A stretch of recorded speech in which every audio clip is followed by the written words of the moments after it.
Sekarang lahan kita jaga bareng, tanam bunga pinggir galengan. Musuh tikus punya musuh lagi, burung hantu jaga sampai terang. Halo, assalamualaikum warahmatullahi wabarakatuh. Perkenalkan, saya Dian Suhartaji, POPT Kapanewon Wonosari. Pada kesempatan siang hari ini dalam acara ngeyup, kami untuk membahas masalah pertanian khususnya untuk tanaman cabai, ya. Khususnya untuk di wilayah Kapanewon Wonosari, terutama di Desa Karangrejek, ya. Khususnya dalam kesempatan ini ya, mengangkat bahwa untuk cabai, ya, untuk yang dipetik hijau. Untuk itu mari kita ngobrol bareng bersama petani langsung, ya, di mana dia adalah pelaku utama dalam budidaya cabai, khususnya untuk cabai yang dipetik hijau. Ya, mari selamat siang Pak Pardiono. Ya. Selamat siang Pak. Ya, untuk kesempatan ini ya, saya mau ngobrol-ngobrol bersama ya, di acara ngeyup, ya, di mana kok petani di sini umumnya ya, memilih tanaman cabai kok dipetik hijau. Kenapa tidak dimerahkan, sementara harga cabai yang merah itu harganya lebih tinggi? Nah itu begini Pak. Pertama karena karakter kami di warga Karangrejek ini nggak mau ribet Pak. Ya. Cari gampangnya saja. Yang utama itu kalau kita petik hijau, itu pertama mudah perawatan. Terus tanaman lebih bugar, potensi hasil untuk perluasan lahan itu lebih tinggi karena kita tanam rapat. Jadi misal nanti ada serangan misalnya lalat buah atau apa itu, kalau nunggu merah itu kan memerlukan biaya Pak untuk perawatannya, pestisidanya dan lain sebagainya. Kalau kita petik hijau itu kan hampir nol pestisida. Hampir nol pestisida. Jadinya sudah kita petik, sudah mulai agak tua atau tua, sudah kita petik. Itu menurut kami lebih mudah dalam perawatan. Dan alhamdulillah permintaan untuk warung Padang itu kan juga tinggi. Ya, seperti itu Pak. Tapi kalau dipetik hijau kan harganya murah. Iya, kenapa Pak. Kok milih dipetik hijau? Kenapa tidak dipetik merah? Kalau kita petik merah, itu menurut kami nih Pak. Kalau petik merah itu, ya itu tadi, harga memang lebih tinggi Pak. Iya. Tapi untuk menjadi merah itu juga perlu biaya. Terus potensi hasilnya juga lebih sedikit untuk perluasan. Misalnya 1000 meter itu kalau kita petik merah paling kita dapat berapa? Taruhlah misalnya 1000 meter itu kalau isi sekitar 1000 pohon lah. Berarti kan sekitar 8 kuintal ya Pak. Iya. Kalau kita petik hijau bisa 2 kuintal Pak. Karena kita tanamnya rapat.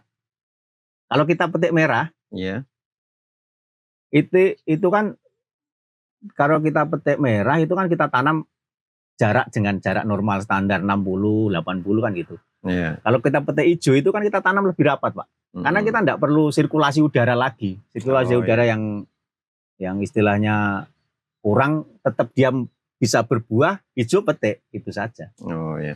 Berarti kalau dipetik hijau, ya, potensi hasil justru lebih tinggi ya? Potensi hasil perluasan, bukan pertanaman. Perluasan lahan, misalnya 1000 meter, ya, 1000 meter ya itu tadi bisa 2 kali lipatnya bisa Pak. 2 kali lipat. Tanaman juga lebih bugar. Ya. Terus kalau dipetik hijau, ya, dipetik hijau itu berarti umur tanaman, ya, termasuk umur tanaman itu atau lebih panjang atau memang Otomatis. otomatis? Kenapa kok bisa lebih panjang? Karena sebelum dia memerahkan buahnya, menuakan, Mm-mm. dia nanti akan rubus terus, Pak. Bahkan Oh, untuk iya. beberapa varietas itu dia enggak pakai jeda, berbuah terus. Iya. Untuk beberapa varietas. Memang ada yang buah pertama habis, terus nyusul buah kedua, itu juga bagus. Kalau kita petik merah, buah pertama bagus, buah kedua belum tentu bagus, Pak. Oh, iya. Seperti itu. Berarti dari segi umur itu juga akan lebih panjang. Lebih panjang. Lebih panjang. Oh iya. Terus untuk permintaan pasar, ya. Untuk permintaan pasar ini gimana? Untuk yang hijau ini untuk pemasarannya itu di wilayah sini saja atau memang itu keluar dari wilayah? Kebetulan kalau di Karangreje ini kan kita punya tengkulak lokal, istilahnya pedagang-pedagang lokal lah. Pedagang-pedagang lokal yang itu warga kami di sini, dan dia menjadi pedagang khusus cabai keriting hijau, dan dia yang nanti akan mengirim ke berbagai daerah, ke Jogja, ke Semarang, ke Jakarta, seperti itu. Jadinya kita kalau untuk penjualan tidak begitu sulit, meskipun harga murah dan produktivitasnya tinggi di seluruh Karangreje ini, untuk penjualan tidak sulit, Pak. Oh, tidak kesulitan Tidak di kesulitan, penjualan. ya. Meskipun harganya jatuh, iya. tetap ada yang beli, Tetap istilahnya. ada yang beli. Oh ya, jadi ini menjadi keunggulan khususnya untuk wilayah ini. Kecuali kalau warung Padang itu tutup semua, itu bisa tidak ada yang beli, Pak. Oh, ya. Tapi insya Allah warung Padang akan tetap eksis, Pak. Iya, oke, siap. Ya. Nah, terus kaitannya dengan ya, saat ini kan kita tanam di musim penghujan. Ya. Bagaimana kendalanya untuk musim penghujan? Itu dia, Pak. Salah satu keunggulan kalau kita petik hijau, Ya. itu kan kalau di musim hujan itu kan serangan alat buahnya tinggi, Pak. Iya. Nah, kalau kita petik hijau, itu sebelum lalat buah menetas itu sudah kita petik, Pak, buahnya Oh, itu. iya. Terus kita jual. Oh. Berarti Itu juga telur lalat telurnya buah itu itu laku ya? Nah, itu kan protein, Pak. Oh. Maksudnya itu dalam Iya. kondisi masih segar, belum busuk. Iya. Tapi dalam indikasi kemungkinan itu sudah ada sengatan lalat buahnya, kemungkinan. Iya. Meskipun juga kadang kita antisipasi lah, Pak, pakai kapur barus, pakai apalah, petrogenol atau. Cuma kalau kita merahkan, resikonya juga terlalu tinggi karena serangan lalat buahnya juga tinggi. Oh, iya. Seperti itu. Ya. Terus kaitannya ini ya, ini kan musim penghujan. Ya. Kok kenapa milihnya di musim penghujan, tidak di musim kemarau? Kalau musim penghujan itu memang kita sebagian petani dari kami itu juga nanam, Pak. Ya. Tapi untuk luasannya terbatas. Oh, ya. Tidak seperti di musim kemarau. Kalau di musim kemarau itu di Desa Karangreje ini produktivitasnya bisa 9 sampai 10 ton per hari, Pak. Oh iya. Kalau di musim kemarau, karena polanya itu kan polanya di Karangreje ini setelah kita tanam bawang merah di bulan Mei, Yeah. itu nanti kan kita tumpang gilir dengan cabai keriting. Yeah. Dan dipetik hijau sampai nanti akhir tanaman itu bulan November. Nah, itu nanti akan diganti menjadi tanaman pangan.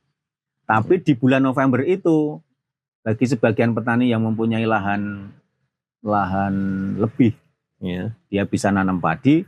Yang lain biasanya ditanami bawang merah dan cabai keriting itu untuk dipetik hijau itu. Oh iya.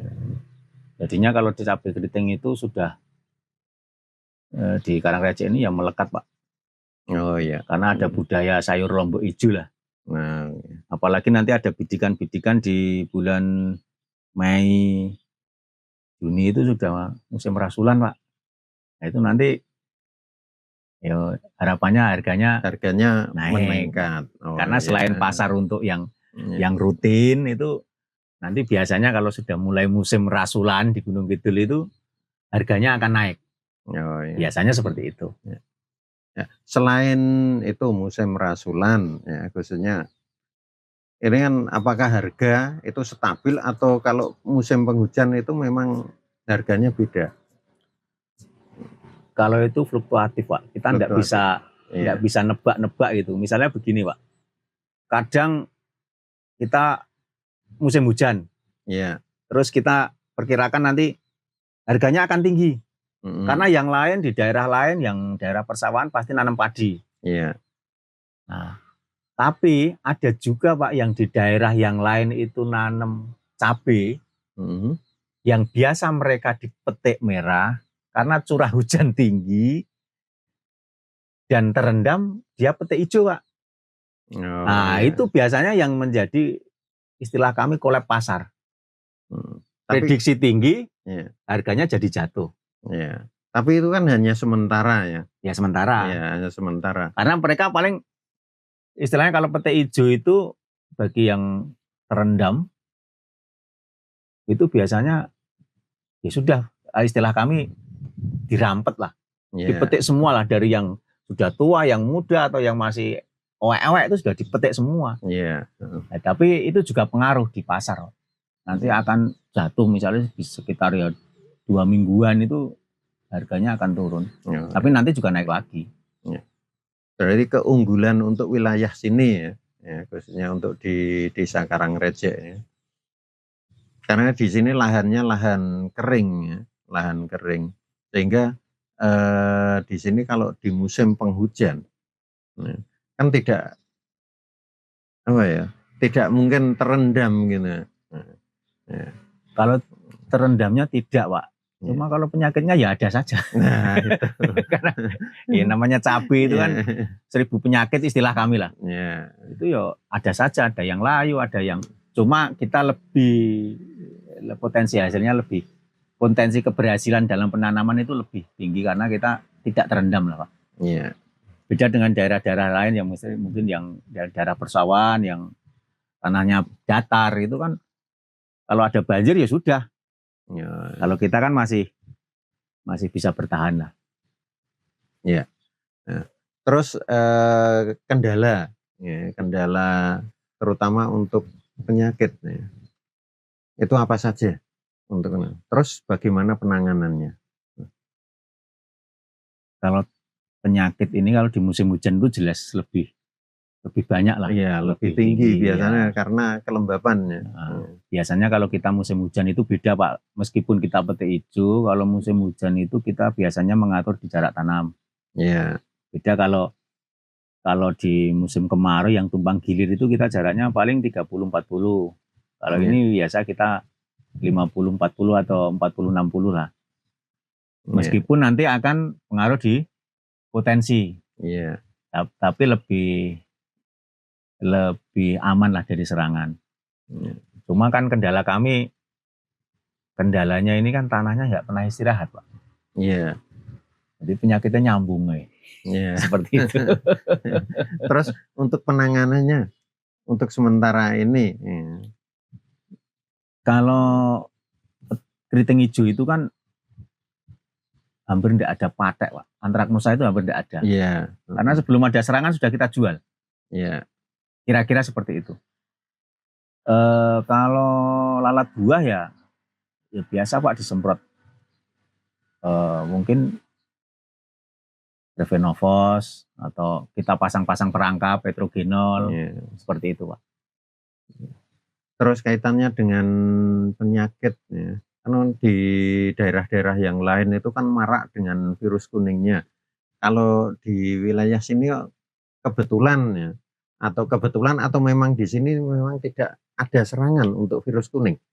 Kalau serangan di sini endemik, Pak, malahan. Cuma kita pilihnya yang varietas tahan virus. Tahan virus. Soalnya kalau kita nanti jadi kuning semua ya buahnya itu nanti akan mengkeret, akan mengecil. Mengecil. Ya. Biasanya kita pilih varietas yang tahan virus, meskipun kelemahannya yaitu dia tidak kuat layu. Nah, terus kalau nggak kuat layu, cara penanganannya gimana ini? Ya kalau Nah. antisipasi biasa Pak, kita kan Iya. trichoderma itu wajib. Ya, Kalau nanti sudah layu ya paling ya aplikasi mau nggak mau kimia Pak. kimia. Biasanya yang digunakan Kalau kita biasa pakai tembaga, tembaga. sekali kocor itu saja. Kalau nanti terus ya sudah, pasrah saja. Oh. Ya. Soalnya kita petik hijau itu kan biasanya ya itu keuntungannya, meskipun buah masih muda bisa kita petik Pak.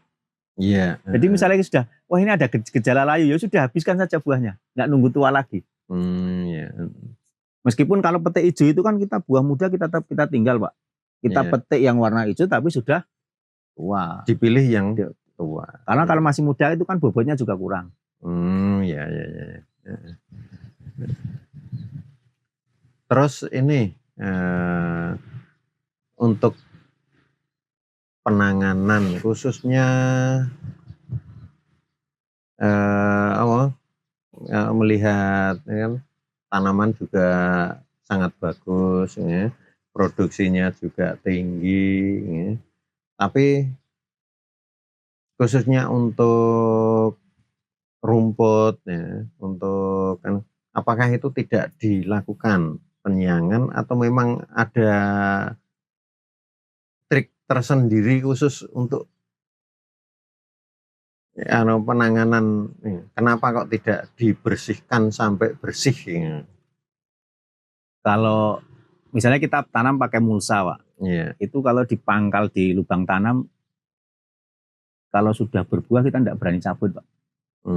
Ya. Paham kami nanti akan merusak akar dan sebagainya. Ya. Cuma kalau di got-got ini di Di parit-paritnya parit-paritnya ya. itu ya kalau ada tenaganya disiangi Pak. Ya. Cuma ini kan musim repot. Oh, ya. Paling kalau nanti terlalu tinggi tidak ada orang yang ngambil rumputnya ya mau nggak mau aplikasi herbisida Pak. Oh ya. Biar pandangannya tidak seperti itulah. Oh, ya. Terus Tahu.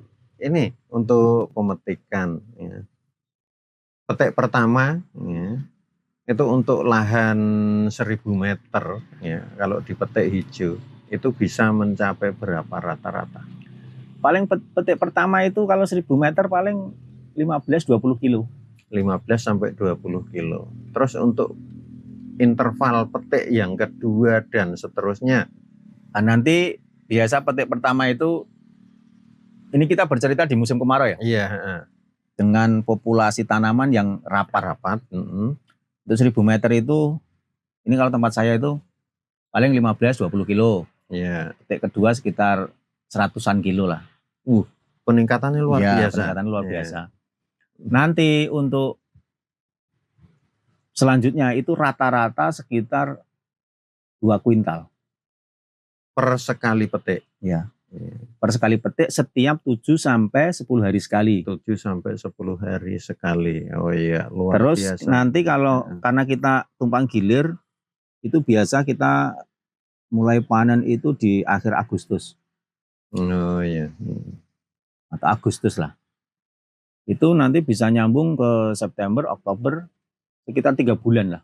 Agustus, September, Oktober. Berarti gitu sekitar 9 sampai 12 kali petik atau 13 kali petik lah.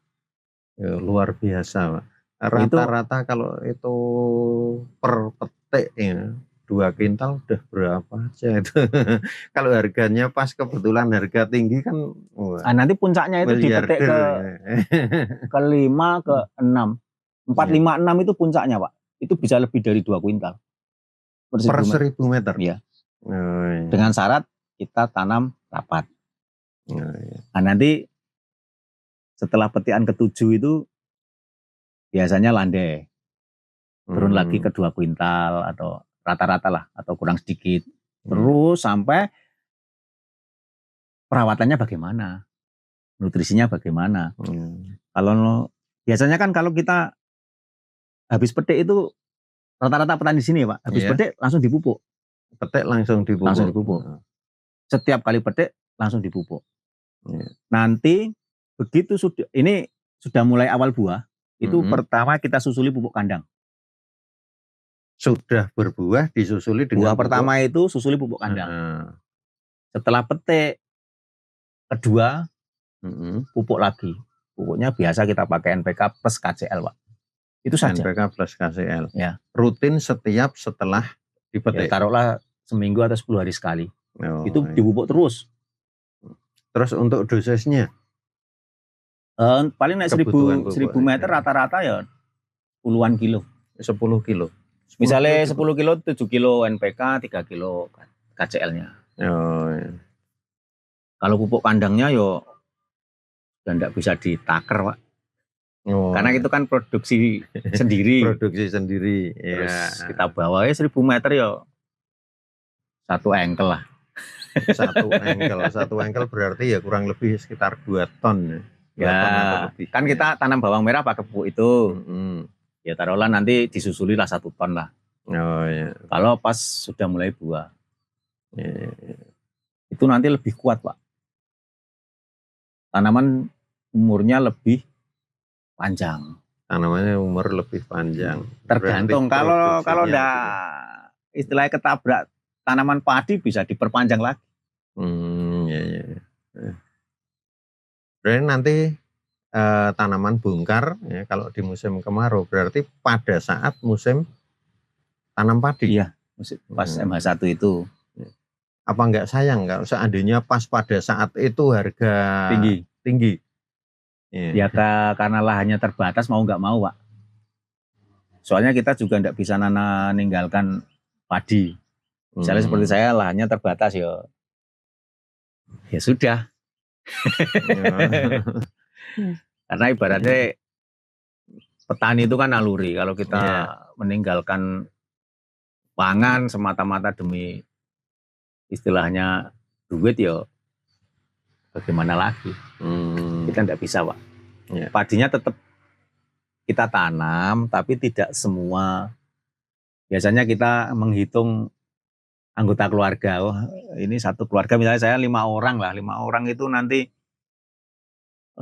habisnya 12 karung lah. Sebulan 1 karung lah istilahnya. Berarti kita harus target itu satu peta ini kita harus menghasilkan taruhlah 15 karung. Kira-kira seperti itu. Sisanya untuk tanaman cabai. Atau yang lain. Perhitungan yang luar biasa. Soalnya sekarang itu kan kebutuhan itu kan terutama paketan itu loh Pak, anak-anak. Ya itu kan kita jadi korban teknologi. Ya, itu sebenarnya dia, bukan korban orang teknologi. saya juga dipameri YouTube sama anak saya juga kepincut Pak. Ya memang itu kita sudah menjadi kebutuhan ya mau tidak mau, bahkan kalau kita kehabisan beras sama kehabisan paketan kuota ya biasanya kita utamakan kok yang malah yang kuota ya. Kalau kehabisan beras bisa puasa Pak. Ya kembali ke cabai ya, khususnya untuk ini kan penanganan untuk layunya ya. Layu kan kadang ada ya. Selain kita menggunakan itu tadi yang tembaga ya. Apakah ada cara lain untuk pengendalian biar tanaman itu tetap seger, tidak terserang penyakit khususnya untuk layu? Ya sebetulnya itu dari awal Pak kalau kita itu. Ya, dari awal. Dari awal. Bedengannya harus tinggi. Terus kita jaga pH tanahnya, jaga kelembabannya. Penggunaan kapur pertanian, trikodermanya wajib seperti itu Pak. Cuma kalau sudah serangan kita kadang kalau tanam cabai itu kadang mudah menyerah Pak. Mudah menyerahnya kalau sudah terjadi serangan, terus serangannya itu yo istilahnya parah. Itu kalau kita mau membeli pestisida untuk itu yo kita hitung-hitung, Pak. Ya. Kita hitung-hitung. Makanya biasanya kita kalau ada terjadi serangan, terjadi sesuatu, kita manuver, Pak, ke tanaman yang lain. Diganti dengan tanaman yang lain. Nah, misalnya ada tomat yang tahan laju lah. Ya. Yang dia kan berumur pendek, Pak. Nanti 50 hari, 60 hari sudah bisa panen. Oh iya. Nanti tunggu sambil ada cabai yang bisa dipetik. Ini nanti harapannya bongkarnya bareng, Pak. Antaranya bongkaran cabai yang masih tersisa dengan tomat ini nanti akan barengan. Biasanya seperti itu. Iya. Tomat pun kita juga petik hijau, Pak. Oh, Tidak juga dimerah dipetik lagi. hijau? Iya. Tomat pun kita juga petik hijau. Dengan alasan satu mudah panen. Mudah dalam panennya. Ya. Terus kita kalau di petik hijau itu di pasar meskipun kecil itu juga di harga nggak ngaruh, Pak. Beda dengan tomat kalau kita merahkan, itu nanti yang kecil itu biasanya tidak laku, Pak. Oh. Kalau hijau kecil pun laku. Memang harganya kadang lebih tinggi yang hijau, yang merah. Ya, yang merah lebih tinggi lah. Merah lebih tinggi. Cuma kalau kita petik hijau itu mudahnya begini, Pak. Nanti tinggal petik, langsung kita masukkan ke karung saja, aman. Oh iya. Ibaratnya ini repot 2-3 hari tidak laku itu masih seger, seger. masih bisa. Nah kalau kita petik merah, Pak, ini sudah kematangan kita lempar ke karung, hancur dia, Pak. Seperti itu. Ya, kita itu istilahnya yang simpel-simpel saja lah. Iya.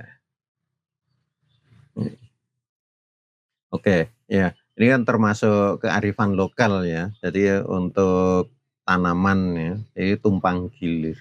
Ya. Mulai dari bawang merah, ya, terus cabai. Apakah itu nanti juga ada tanaman yang lain yang bisa disisipkan untuk di antara tanaman itu? Kalau bawang merah, Pak, itu biasanya kami tetap cabai. Untuk yang lain, komoditas yang lain, misalnya kita tomat, terong, itu kita tanam terpisah. Oh, terpisah. Jadi memang khusus ya untuk yang cabai itu tumpang gilirnya sama bawang merah. Ya. Oh iya. Soalnya nanti daunnya cabai itu tidak akan mengalahkan bawang merah. Cuma kalau terong ya otomatis bawang merahnya kalah, Pak. Oh iya. Kira-kira seperti itu. Terus untuk sisipan di cabai ya, itu kapan waktu tanamnya ya, sehingga kok apakah nanti tidak terganggu ya, kita tidak kan tanamnya mengganggu biji, tanaman pokoknya. Tanamnya biji. Oh, tanamnya dari biji. Nanti setelah bawang merah umur 3 minggu, di sela-selanya bawang merah kita tanami biji cabai. Oh, biji cabai. Nanti bawang merah dipanen itu cabai sekitar 25 cm lah, sejengkal gini lah biji. Jadi cabainya tidak mengalahkan bawang merah. Dan nanti setelah 1 bulan bawang merah dipanen, kalau varietas cabainya Genjah itu sudah bisa panen, Pak. 1 bulan lah. Atau taruhlah 1,5 bulan setelah bawang merah dipanen. Ibaratnya kalau orang kampung itu kan pas nanti duit bawang merahnya habis, kita panen lagi cabainya gitu, Pak. Kuotanya tidak pedot. Ya. Ya luar biasa ya. Jadi untuk penghasilan ya, itu tidak ada jedanya ya. Alhamdulillah. Ya semoga saja itu nanti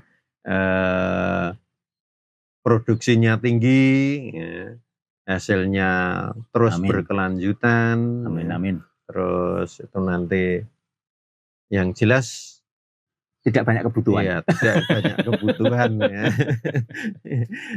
Apalagi ini musim-musim seperti ini, sebentar lagi itu banyak orang hajatan ya. Itu biasanya harga cabai juga melambung ya. Nah, Tapi sumbangan juga betul. banyak, Pak. Iya. Tapi kan ada ya sumber Iya. hasilnya gitu loh. Ya. Alhamdulillah. Ya. Jadi antara penghasilan sama yang dikeluarkan itu kan masih tinggi yang dihasilkan. Alhamdulillah. Ya, kalau melihat dari pembicaraan yang di depan ya, itu kalau sekali petik ya, setelah di petikan kedua, ketiga dan selanjutnya kalau rata-rata per 1000 meter itu sudah mencapai 2 kuintal, kan berarti kan ya lumayan tinggi itu. Ya. Ya. Mungkin itu yang bisa saya yang bisa kami sampaikan di ngobrol ngeyup ya, bersama dengan petani cabai yang ada di Karangreje ya. Beliau adalah Bapak Supardiono ya, petani cabai yang sukses ya, dengan ya mungkin ini yang bisa kami sampaikan di acara ngeyup ya. Akhirul kalam, assalamualaikum warahmatullahi wabarakatuh. Waalaikumsalam warahmatullahi wabarakatuh.